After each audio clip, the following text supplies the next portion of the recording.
கரூர் சம்பவம் நடந்துச்சுல, முகத்துல ஸ்ப்ரே அடிச்சிட்டாங்க, ஆதாரம் இல்ல.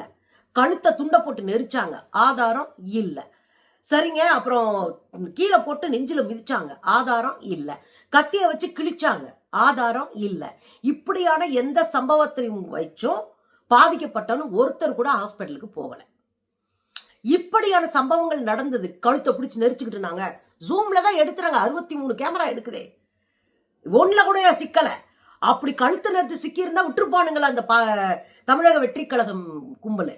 இவன் சும்மாவே கதை சொல்றவன். அப்படியெல்லாம் ஒரு சீன் மாட்டி இருந்துச்சுன்னா அதை வச்சு எம்புட்டு பரப்புரை பிரச்சாரத்தை பண்ணிருப்பான். ஏன் இது வரைக்கும் சிக்கல? அப்போ இதெல்லாம் கான்ஸ்பிரன்சி தியரி, அதாவது சதி கோட்பாடு. இப்படி நடந்திருக்கலாம்னு சொல்லி சொல்லி மக்களை நம்ப வைக்கிறது. மக்கள் ஆதாரத்தை கேட்க மாட்டான், அவன் அறிவுபூர்வமா யோசிக்க மாட்டான். அவன் உணர்ச்சி வசப்பட்டு நம்ம ஊர்ல இவ்வளவு பேரை செத்துட்டாங்க, காரணம் இவர் தான் போல இருக்கு அப்படின்னா யார் சொன்னான்னு கேட்டா என் ஃப்ரெண்டு சொன்னேன். உன் ஃப்ரெண்டை பிடிச்சு கேளுங்க. எனக்கு எங்க பக்கத்து வீட்டுக்கார அக்கா சொல்லிச்சு, அந்த அக்காவை பிடிச்சு கேளுங்க. எனக்கு அந்த கூட்டத்துல இருந்த ஒரு பையன் சொன்னான், அந்த கூட்டத்துல இருந்த ஒரு பையனை பிடிச்சு கேளுங்க.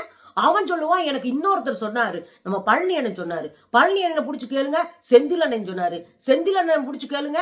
நான் எங்க தலைவர் எங்க உள்ளூர் மதியழகன் சொன்னாரு, அவர் தானே செக்ரட்டரி, எங்க மதியழகன் சொன்னாரு, மதியழகனை புலையர்னு போட்டு கேளுங்க. ஏங்க நான் எப்பங்க சொன்னேன், அப்படி ஒண்ணு நடக்கலங்க அப்படின்னு. இதுதான் புரணி பேசுறது, கண்ணும் காதும் வச்சு வச்சு ஊர்ல பெருசா பரவும் தெரியுங்களா? அது போலதான் கரூர் நிகழ்வை தமிழக வெற்றி கழகம் கையாண்டிருக்கு.